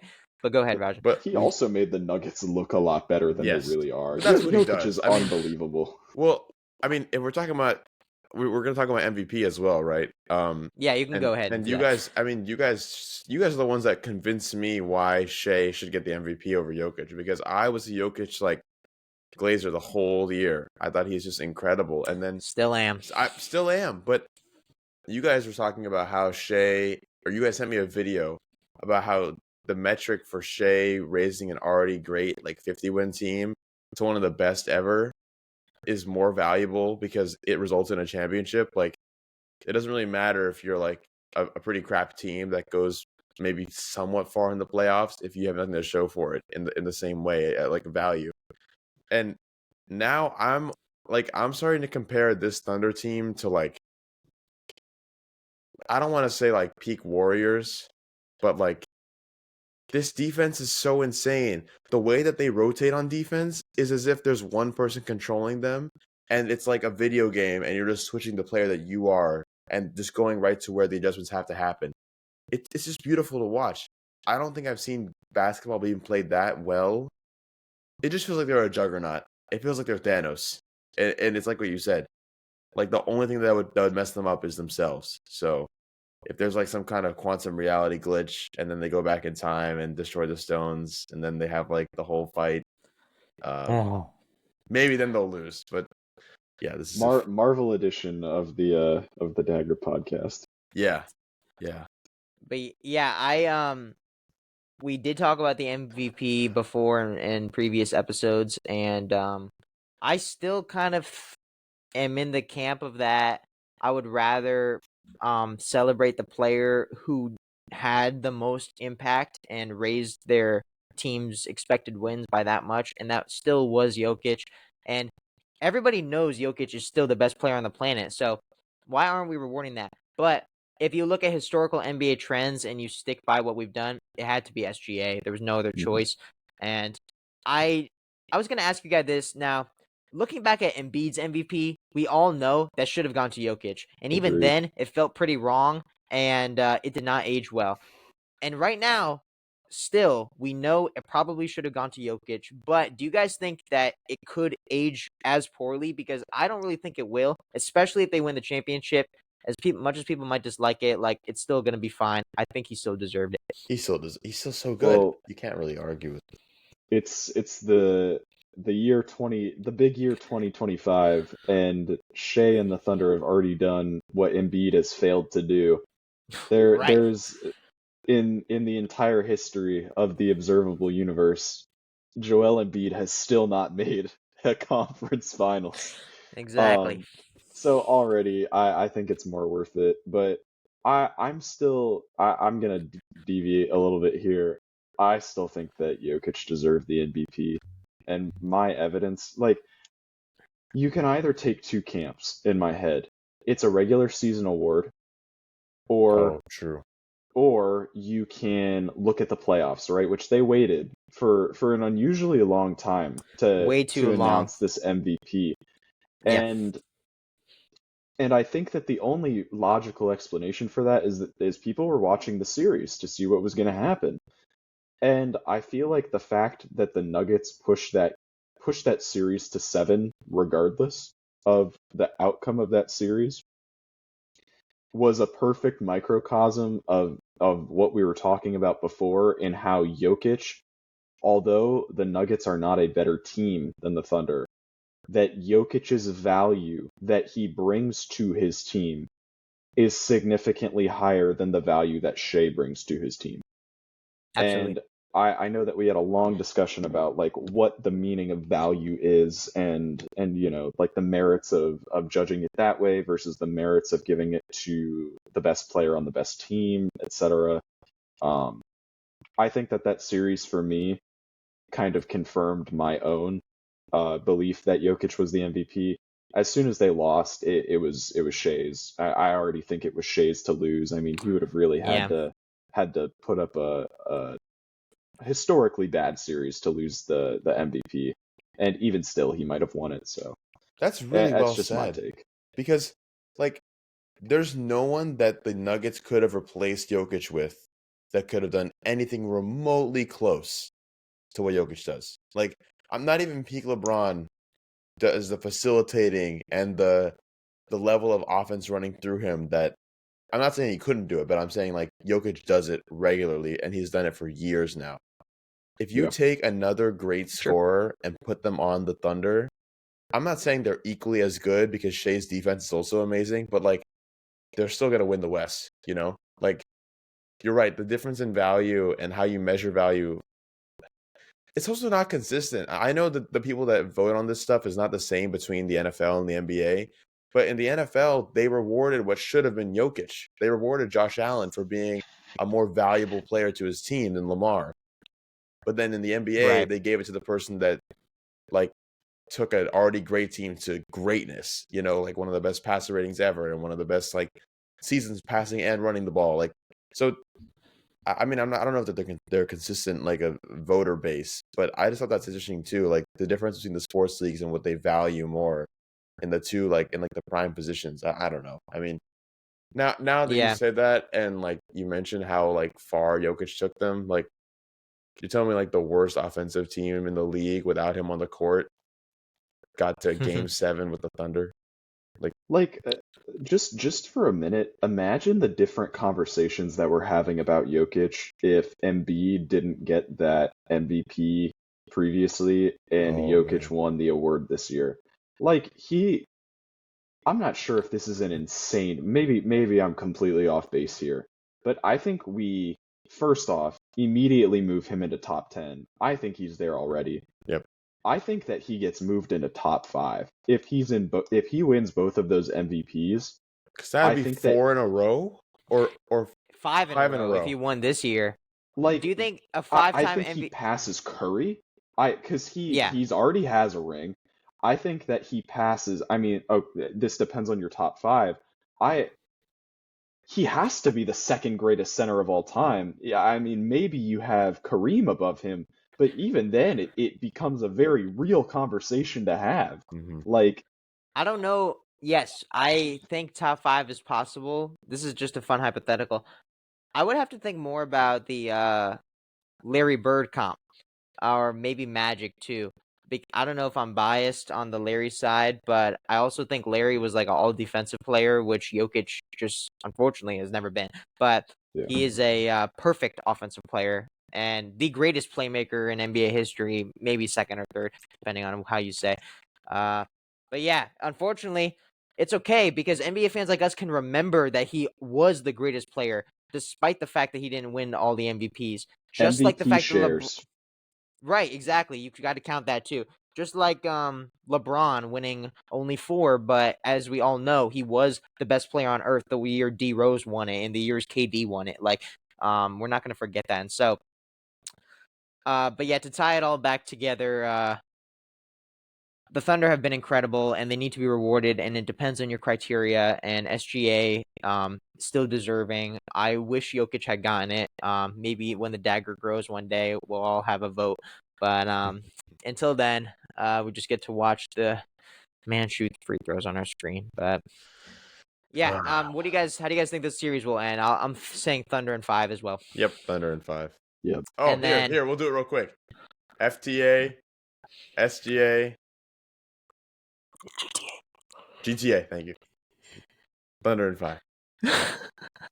It just has no aura when you say Thunder in 5, bro. Yeah. Come on. And as for the other series, I didn't give an official prediction. I'm gonna say Pacers in 6. Do you I guys would agree? agree. I'll take that. Yeah. Okay. Because And there's then no way they drop more than 2 at home. yeah, honestly, it could be less. Like I might be giving the Knicks too much credit. I would imagine they make the right adjustments, but and then the finals, OKC Pacers. I feel like this is gonna be a depressing finals, and I Yeah. will watch every game, but I would say like Thunder in 5. 5. Yeah. Yeah, Yeah, I like agree. But I really want I the think Pacers to win. How great of a story would that be? oh my god, everybody's on their side. You got to believe it. Yeah. yeah, I think Pacers demon magic gets them one miraculously stupid game The where demon. they just The Halliburton voice change. It'll probably be like a game 4 type thing where the Thunder are up 3-0 and they rally back, and then the Thunder yeah, win on their home court, and everybody's like, all right, there you yeah. go. All right. Well, final discussion here for time to complain a little bit. I talked about May 12th being one of the worst days in basketball history, and that was for not only the tear of this man I'm wearing, but another thing. And I was not watching the draft lottery, but my brother was texting me during it, and somehow the goddamn Dallas Mavericks, everybody's, you know, what am I gonna say? The franchise that arguably deserved any sort of reward the least. I think you could argue, the Sixers deserved it less, but the Mavs at least were second, and maybe first. And you can, the GM and the ownership didn't deserve any sort of reward for dealing Luka Doncic. However, the fans did, and you got to feel for Mavs fans that have been there, and now they get this glimmer of hope because they got the first overall pick with about a 1.7% chance. They probably will draft Cooper Flagg, one of the Dylan, would you call him generational, or is that too heavy of a word? Okay, great. A I generational prospect. So I was actually just thinking about this just now. I had the privilege of watching both Zion Williamson and Cooper Flagg in March Madness. I got to see both of them play in a Right. live game. I have never been impressed by a single player at the collegiate level than I was with Cooper Flagg. That's high praise from you, Dylan. I have never in my life seen a player that just embarrasses everyone else around him like Cooper Flagg does. He is arguably the best defensive it's so hard because Wemby was last year, so I don't want to say he's the best defensive prospect since last year. Excluding Wemby, he is arguably the best defensive prospect in the last 20 years. I think he's a better defensive prospect Better than than AD, LeBron. you think? Oh, actually, that's tough. I don't know. It's Top three. close. It's close. Like Yeah. as dominant as AD was in college, it's close. I've never seen somebody who is easily the best perimeter defender, arguably the best interior defender, at least a top 5 defensive rebounder in the class, and that's not even talking about his offensive game. He not only has the raw potential to be a perennial all-star, one of the faces of the league, his floor is already going to be, if everything goes according to plan, a day one starter in Dallas. Probably, depending on the health of Kyrie, their second option if Kyrie's not back for a while, or depending on how good Kyrie is when he comes back. I think he can project at any position on the court, 3 through 5. I think that he has the potential to carry the ball up the court. I have never seen in my life a more complete prospect than Cooper Flagg is right now. I appreciate the analysis, and that's really great to know, and also breaks my heart a lot more because as one of my favorite sports personalities, Rob Mahoney on The Ringer, tweeted that night. He said, quote, "There are no basketball gods." And I believe that to be true. I do not think the Mavs deserved anything at all. And you know what? What the hell? Let's talk about it. Do you guys think it's rigged? Because I don't. And I've seen people really explain the draft lottery process. There are a lot of witnesses during the ball drawing, and it's just incredibly like, unless every single NBA team agreed to be in on it, then it could be rigged. But unfortunately, I almost like wonder if Adam Silver got worried when the Mavs won, because it just feeds all of these conspiracies. But also, I love all the memes that say, show the phone call between Nico Harrison and Adam Silver. So what do you guys think? God. It's probably not rigged. I want to believe that professional sports in our country is like, fair and whatnot. We have seen scandals happen, but like the biggest scandal that I can remember, like that happened the most recently, was the Deflategate, right? Which was that debunked? I can't remember. I want to say it's still real because I just don't like Tom Brady. I thought it was real. Like, I thought that they actually got punished for it, right? Yeah, but it was like a minimal punishment. Like, You know what, guys? I don't really. You guys are reaching. Let's move on. I think it's probably not real, and it is just probably. I mean, a 1.7% chance is not a lot, but it's not nothing. And like, I don't know how much this changes for Dallas in the right now.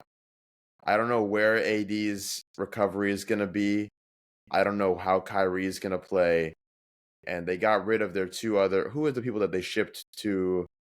They shipped two people out.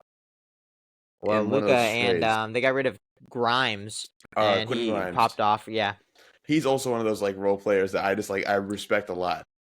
Like, I just don't think that it changes that much for them right now. Like, in 3 years, we're having a different conversation because Cooper Flagg, with a squad built around him, is going to be a force to be reckoned with. But this kind of is giving me like, I mean, we know Jared McCain is great. I mean, he's no Cooper Flagg in any way, but this is kind of giving me the same vibes as like Philly, where like there's not like a washed star, but like a controversial star in Kyrie Irving, and inconsistencies down the stretch. I know AD had great moments with the Lakers. Obviously, they won a ring, but he's getting old. He's like 32, 33. Like, Kyrie's already 35, 36. Mm-hmm. I don't see this being a major development right now. They will probably make the playoffs as like one of the lower seeds, but to me, this is not a game-changing thing. Not yet. I think it's hard to say. I mean, Dylan, what are your thoughts on the Mavs contention? Because I thought their championship window slammed shut the second they traded Luka away. I think it's back wide open now, but I also understand that Flagg is on a extraordinarily different timeline, and this is going to change a lot. Here's my problem. I think that if every person on the Mavs are fully healthy, like every player that they currently have on their roster is fully healthy, I think the addition of Cooper Flagg reopens their championship window. Yeah. Slightly. Yeah. The problem is, if somebody was robbing me and they held a gun to my head and told me, I am from the future, you have to tell me right now, did Anthony Davis make it through a full season of basketball without being injured? And I can only answer yes or no to save my life. I would say no. I would bet my life on the fact that he is more likely to miss time because of injury than play a full season without. And that is just a problem. Cooper Flagg is not going to be at a stage in his career where he can instantly come in and carry a team to the finals. If Wemby couldn't do it, if Paolo couldn't do it, then the situation is not good enough for Cooper Flagg to be able to do it yet. And I think if everybody stays healthy, and whether they exist or not, the basketball forces of the world, the basketball gods bless the Dallas Mavericks and the evil people in their front office with just perfect health, then I think maybe. But I can't see it happening. Like, you have two of the most injury-prone players in the league in Kyrie and AD, and you're banking on them being healthy for an entire season. I just like I can't see it. And it's just laughable because I forgot about the Quentin Grimes thing. It's just laughable to look at Nico Harrison and just view the bill of mistakes. The ones that immediately come to mind, obviously the biggest one, the Luka trade, the Quentin Grimes trade, the upping the ticket prices like literally a couple of days after they traded their franchise hero, throwing fans out of the stadium for booing him on camera. Yeah. The Fire Nico thing, I mean, it has just been a comedy of errors for the Mavs franchise. And the fact, I'm so glad that you guys were like the voices of reason so that I didn't have to be. Because if I had a tinfoil hat right next to me, I would slam it on my head and I would say that Adam Silver is a dirty, crooked liar, and he ensured that the Luka trade to send the league's biggest star to a big market to play with LeBron, to be the successor to LeBron, was going to happen. He made sure that they would get the first pick. They made sure that the Mavs would be taken care of in return for this deal done in the shadows, all orchestrated by, we have the photos of Adam Silver on the phone, of him making that devious call to the Dallas Mavericks front office. And I have seen WWE matches less scripted than that draft lottery was. Dude, oh my god. And it's no coincidence that Brunson and Halliburton got on the WWE the very next week, and then they went into the Eastern Conference Finals. It's all a hoax. It's Adam Silver pulling the strings. In actual news, Kyrie's not coming back for 8 to 12 months. Yeah, his thing was pretty bad, man. I think there's just no Did you guys ever see the video? You guys ever see the video on Instagram of a random dude in a diner eating wearing a hat that said Dallas Mavericks NBA Champions 2026? And people are like, is he a time traveler? It's the weirdest thing. Some random dude has that hat. If that happens, I will shave my head. Like, actually shave my head. Like, go bald. Somebody somewhere clip this. Yeah. Hold this hostage. They reposted it after Flagg was drafted, and everybody was like, wait, it makes sense now. And you know, Dylan, I really love to agree with you, and I immediately also said the NBA draft lottery is rigged. The entire league is a sham. Until I heard more stories about it, like Zach Lowe, the reporter who was there and watched the balls get picked, and he explained how it worked and how nervous everybody was and how they were laughing when they figured out that the Mavs got the first pick. But the odds of it are pretty low. And to be clear, I don't actually believe that. I just, you guys had already taken the reasonable path, so I just wanted that. There you go, devil's advocate. I appreciate it, but you know what's also kind of rough is if you stack on the odds of all of these historical events, the New York Knicks getting Patrick Ewing, the Chicago Bulls 1.7% chance, Derrick Rose. How convenient. The New Orleans Hornets, I think they were back then, sold their team, or the NBA sold the team to a buyer, and then immediately after that, Anthony Davis, first overall pick to the New Orleans. 2003, hometown boy. You guys already know where this is going. What are the actual odds that LeBron ended up in Cleveland? I don't remember, but it was just too convenient for the NBA to not let happen. What about when LeBron gets shipped out, and then the Cavs immediately win the lottery in 2011 and get Kyrie Irving? What about when the Pelicans, who had just traded AD away, get the first overall pick and get Zion? Oh my God, you're right. What about when the Spurs won the Wemby sweepstakes when he was clearly the most generational player we've seen ever, and the Spurs were the most obvious place that he had to go to continue this legacy? Like, stacking these up over the last, 3 decades, or Ewing was, almost 4 decades, but this league is incredible, and if none of these had happened, I'm sure there would be other storylines, and history would have shaped us so differently, and maybe we could still be even calling it rigged, but there's also a pretty solid reason to believe that Adam Silver, he was like, whatever happens, Cooper Flagg cannot end up in Salt Lake City. we cannot let this happen. Like it's it's really hard to be a non-believer in a time like this, I'll say. Can you imagine Flag next to LaMelo having to play LaMelo Right. ball for like 10 years? Miserable man. I honestly, well, part of me wanted him to go to San Antonio because it just would have been deadly and incredible to watch, but I Oh also am yeah. kind of glad that he didn't, so we don't have to deal with them. But yeah, also any other draft lottery takes, the Spurs and the Sixers, who neither of whom, plus the Mavs, none of them were in the top 3 or even close, all jumped up to the top 3, which, by the way, we'll talk about the NBA lottery system in general in a second, but the Spurs can use that second pick to take Ace Bailey, as I'm sure most college fans are fond of, or potentially they could see a trade package if they want to make a sort of win now move, which I honestly think would be the inappropriate or the bad idea. I don't think that Giannis is a great target for the Spurs, despite how good he is now. I think that you need to just build a young talent and build a long time contender around Wemby.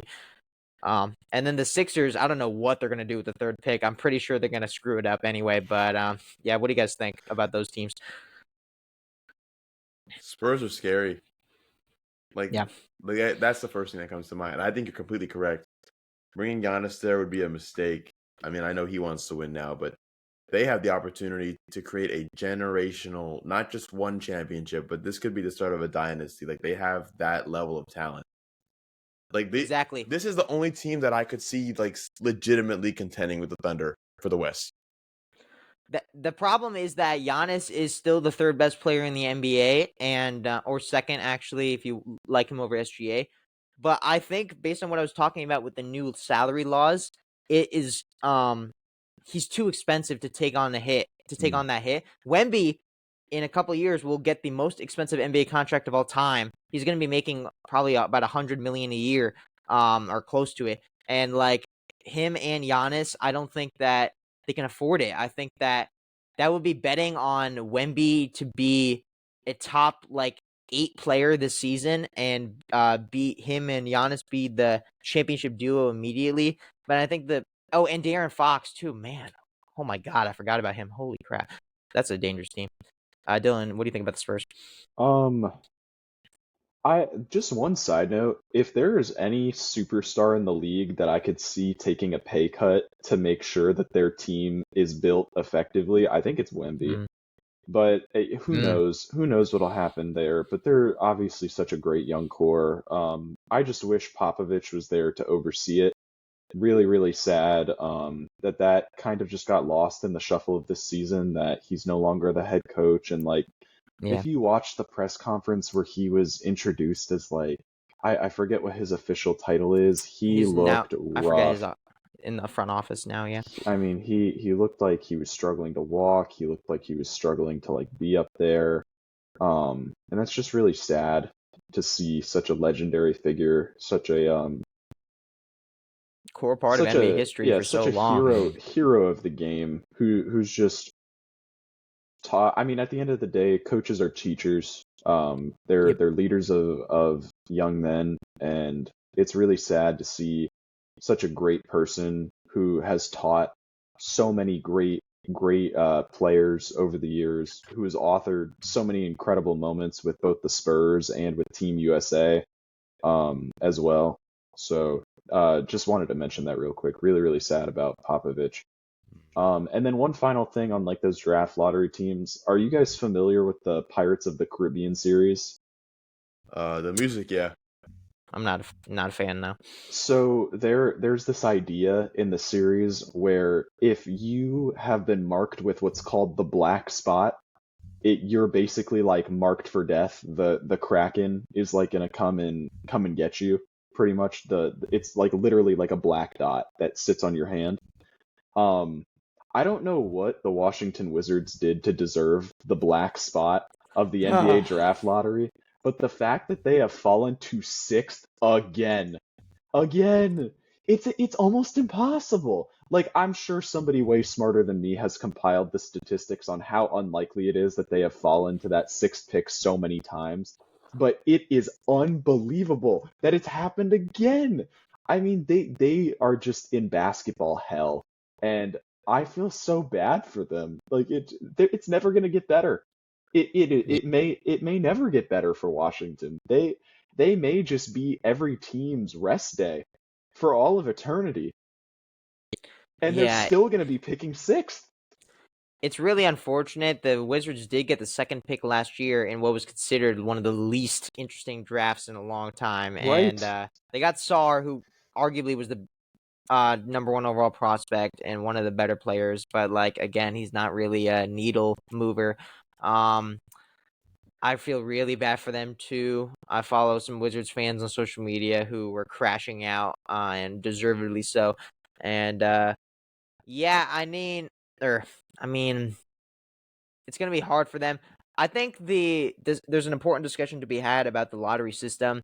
You know, as Rajan, the NFL fan here, knows, like the whole straight up system with the NFL makes it very, very clear, and also does encourage some tanking at the lower levels, because at the end of the season, you straight up want to lose if you want the first overall pick. My Patriots won an unnecessary game at the end of the season, and we dropped to number 4. And I'm glad we got our guy, but the truth of the matter is that in the NBA, these teams that are terrible and need the lottery as a chance of getting back into the race, like the Jazz and the Wizards and the Hornets and the Pistons for so long, I'm glad that they've recovered now, are constantly getting screwed. I think the lowest odds have dipped down to 5th like multiple years in a row now. And this has all been since Adam Silver, by the way, like flattened the odds to make the top 3 all have 14% instead of actually giving the lowest the highest odds. And again, that was really recent. So it's going to be a while until we actually see the effects of it. I don't think you can judge the sample size of like 7 or 8 years to really see how the lottery works. But I do feel bad for those teams. And like, Rajan, do you think the NBA would benefit from a flat lottery system, or do you think that the tanking would be too bad? Because I genuinely think the Jazz would have not won a single game this year if they knew Right. that would guarantee them Cooper Flagg. The thing is, in the NFL, every game matters so much that, like, I think that every team could see themselves winning enough games to make a miracle playoff run. And Right. you have to like because of that, like, there's enough to consider that the teams that are gonna tank only decide that they're tanking at a certain point in the season. The Mhm. NBA has enough crappy teams. No offense to the NBA, but they have enough crappy teams that tanking it's like you said, the Jazz and the Wizards would have won 0 games this year if that was like they would have played they would have brought the G Leaguers up, and like played as the Washington Magicians or whatever. Um, I don't know. I think that the system is good. I kind of hate that we have tanking in the NFL. Like, that is one of the most annoying, frustrating things to see, like, teams that just don't care. But also, it makes more sense. They have a shot. Like, we were talking about, not on the podcast, of course, we hadn't started yet, but at the beginning of the year, the Seahawks were 3-1, and they were destroying everybody. And I thought this is going to be the top seed in the West, at least maybe, or not the West. Oh yeah, top seed in the NFC West, at least one of the top 3 in the NFC. And they went to shit. Then there's other teams that start super slow, like the Bengals, and then win a bunch in a row and almost make the playoffs. So, I mean, the Bengals had every reason to tank at a certain point, and they didn't. And that's because they had a chance to make it. So I guess that's my take. I don't think that they should change it. But, like, it's kind of stupid. Like, this is the other end of that extreme, like, where we have, like, teams that don't deserve crap getting Cooper Flagg, and then, like, the Wizards still have Marcus Smart just chilling there, you know. Hey, Celtics legend Marcus Smart. Sorry, he deserves the ring more than anybody else. Poor Marcus Smart, the sacrificial lamb sent to hell to die. There had to have been a better way to do that, come right? on, man. They couldn't have gotten Drew and him, right? There's no way that would have fit. No. I'm sorry. He had to be part of the sacrifice. I really miss them, man. I've seen some mock trades that bring him back because his salary is much smaller than the guys that we need to get rid of. So it's possible. That could work. He's Yeah. not going to be like the player he used to be, but that would be. Yeah.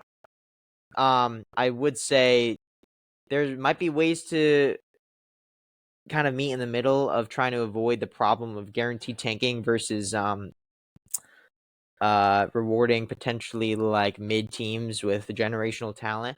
And that could be by like just restructuring the lottery system. Like one way that my favorite way is to like make sure the bottom 5 teams get the top 5 picks, but then you do a sort of lottery system, right? Because you don't want it to be 1-to-1. I would prefer Just that. never let a team as good as the Hawks last year or the Mavs this year jump that high. Mhm. But some people would argue, that's unfair and that it would still make tanking a bigger problem. And so, I don't know. Any last thoughts on that, Dylan? Um, it's just a tough balance, right? Because if you do the NFL method, then you're ensuring that you're gonna have at least probably your bottom 4 teams just utterly throwing their season out the Yeah. window. I mean, they're not even gonna try and hide it. But if you go to a method like say bottom 5 teams, then you're just expanding the number of teams that are going to try and fit into that window, right? So you probably have like Yeah. 8 teams trying to secure a spot in that top 5. So it's a balance. I would appreciate it if if there were like a top 3, maybe a little bit more, because that's a little Okay. more restrictive. But it's just a really tough balance to find because teams are going to find a way to tank no matter what. Teams are going to do what's best for their franchise, as annoying as it may be to the fan or to the league in general. But you just have to make sure that you incentivize the least amount of teams to participate in something like that. And like you said, Rajan, that's so hard in the NBA across an 82 game season. Where like truly, once you get to a point in the season, there's not a whole lot that's going to change Right. about your playoff outcomes or how likely you are to make it. So Right. All in good fun. There's no perfect answer for either right. league. There's just no way to do it, and I think this is the best answer for each one for sure. All right. Well, thank you everybody for listening to this very long return of the dagger, and we will be here all summer. Hopefully, if we can be, we will be updating you on the NBA playoffs and the NBA finals, which will be coming probably starting in like 2 weeks, I think. And we'll be talking about the off seasons after that. And the NBA draft will be in a little while, so that'll be really exciting to watch. And we'll be bringing back future guests for future fun episodes and discussions. And right now, the Timberwolves are leading by more than 40. So we'll see if this changes anything in that series. Maybe not. But yeah, any closing thoughts, guys? Oh, NFL draft analysis coming soon. And we got to do NFL some draft power analysis. rankings and some guest lines and some fun stuff too, for sure. That'll be fun for sure, for sure. And yeah, make sure to listen on Spotify and YouTube, which you're probably doing now, and follow on Instagram and X. And again, thank you, Dylan, for sticking by today. We'll love to have you back soon. And to all our viewers, have a great day or night. Right. All right. Bye, everybody. Bye bye.